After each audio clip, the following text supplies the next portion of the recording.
अध्याय के 25वें श्लोक में लिखा है कि कुछ योगी जन अर्थात साधक देवताओं के पूजन स्वरूप यज्ञ को ही भली भांति अनुष्ठान किया करते हैं।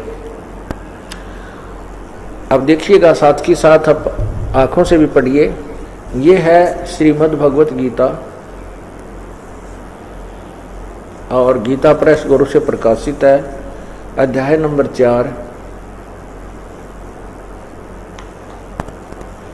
और इसके श्लोक 25 से यहां लिखा है कि दूसरे योगी जन, कुछ तो यह आपने पहले पढ़ा कि कुछ कहते हैं, कुछ कहते हैं। दूसरे योगी जन देवताओं के पूजन रूप यज्ञ का ही भली भांति अनुष्ठान किया करते हैं। अन्य योगी जन परब्रह्म परमात्मा रूप अग्नि में अभेद दर्शन रूप यज्ञ के द्वारा ही आत्म रूप यज्ञ का हवन किया करते हैं। अब ये देखिएगा, अन्य योगी जन श्रोत्रादि समस्त इंद्रियों को संयम अग्नि में हवन किया करते हैं। दूसरे योगी जन शब्द आदि समस्त विषयों को इंद्रिय रूप अग्नि में हवन किया करते हैं। दूसरे योगी जन इंद्रियों के संपूर्ण क्रियाओं को, प्राणों की समस्त क्रियाओं को ज्ञान से प्रकाशित आत्म संयम योग रूप अग्नि में हवन किया करते हैं। कई साधक, कई पुरुष द्रव्य संबंधी यज्ञ करने वाले हैं, कितने ही तपस्या रूप यज्ञ करने वाले हैं। दूसरे कितने ही योग रूप यज्ञ करने वाले हैं, कितने ही करने वाले हैं।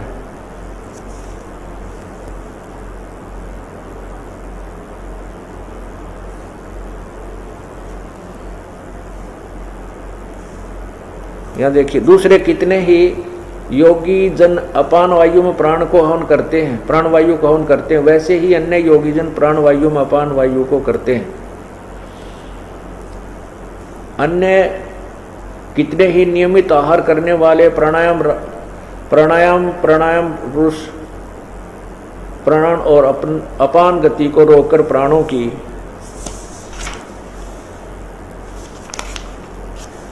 प्राणों में ही हवन किया करते हैं। ये सभी साधक यज्ञों द्वारा पापों का नाश कर देने वाले यज्ञों के जानने वाले हैं। अब 31 देखना, हे कुरुश्रेष्ठ, यज्ञ से बचे हुए अमृत का अनुभव करने वाले योगीजन सनातन ब्रह्म यानी पूर्ण परमात्मा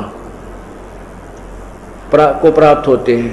यज्ञ न करने वाले पुरुषों के लिए तो यह मनुष्य लोक भी सुखदायक नहीं है और परलोक तो कैसे ही सुखदायक हो सकता है। अब 32 में कमाल किया है, जो दास आपको एक, क्योंकि अन्य रहस्य देना चाहता है। अब आप काफी दिन से सुनते हुए आ रहे हो गीता जी को, बहुत आसानी से समझ जाएंगे। 32 में क्या किया है, कहा है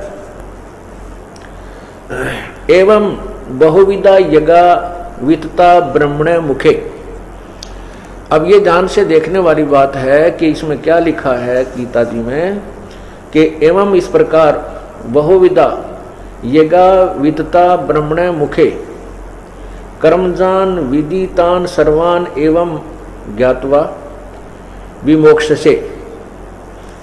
इन्होंने क्या लिखा है कि इस प्रकार, ये देखना, इस प्रकार, ये 32वां मंत्र है, श्लोक है। इस प्रकार बहुत तरह के यज्ञ, ये ब्रह्मणे का अर्थ है ना, वेद की वाणी लिख दी। यहां देखना, ब्रह्मणे का अर्थ होता है पूर्ण परमात्मा।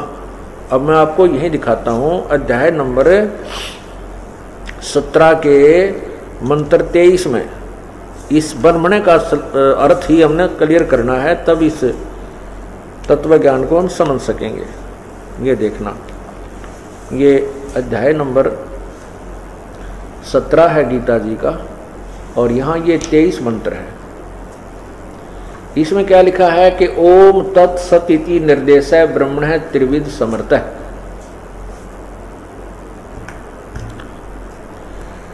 अब ब्रह्मणे का अर्थ देखिएगा, ओम तत्सत, ऐसा यह 3 प्रकार का ब्रह्मणे माने सच्चिदानंद घन ब्रह्म का। ब्रह्मणे का अर्थ देखिएगा, हमने अपनी तरफ से कुछ नहीं लेना, इन महापुरुषों के द्वारा किए अनुवादों को ही, अर्थों को ही यथार्थ स्थान पर रखना है, जिससे अनुवाद सही बन जाएगा। ये देखिएगा, ब्रह्मणे माने सच्चिदानंद घन ब्रह्म, अर्थात गीता ज्ञान दाता से कोई और परमात्मा है, गीता ज्ञान दाता से अन्य परम है। तो अब ब्रह्मण यहां देखो,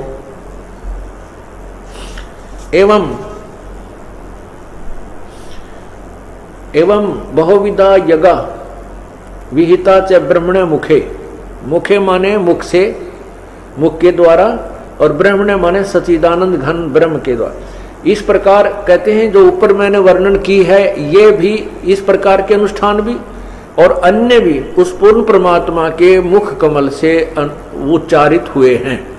यानी पूर्ण परमात्मा ने उस ब्रह्मणे माने सच्चिदानंद घन ब्रह्म के मुखे माने मुख से, मुख के द्वारा बहुत प्रकार के यज्ञ माने धार्मिक अनुष्ठानों की जानकारी, यानी भक्ति विधि बहुत प्रकार की उस परमात्मा, उस पूर्ण परमात्मा ने अपने मुख से आकर के अवर्णित किया हुआ है। और उन सब कर्मों को तू जानकर मोक्ष को प्राप्त होगा, इसका ये अर्थ बनता है। इन्होंने क्या लिखा है, अनुवाद गलत कर दिया इन्होंने। इस प्रकार बहुत तरह के यज्ञ, इन्होंने ब्रह्मणे का अर्थ वेद लिख दिया, वेद की मुखे माने वाणी में। अब इसका ये अर्थ है कि परमात्मा पूर्ण ब्रह्म परमात्मा ने ब्रह्मणे मुखे, पूर्ण परमात्मा के मुखारविंद से उच्चारी तत्व ज्ञान रूपी उस मुख्य ज्ञान में उस प्रभु ने, पूर्ण परमात्मा ने सब प्रकार के, यानी सब प्रकार के जो भक्ति विधि का वर्णन किया हुआ है।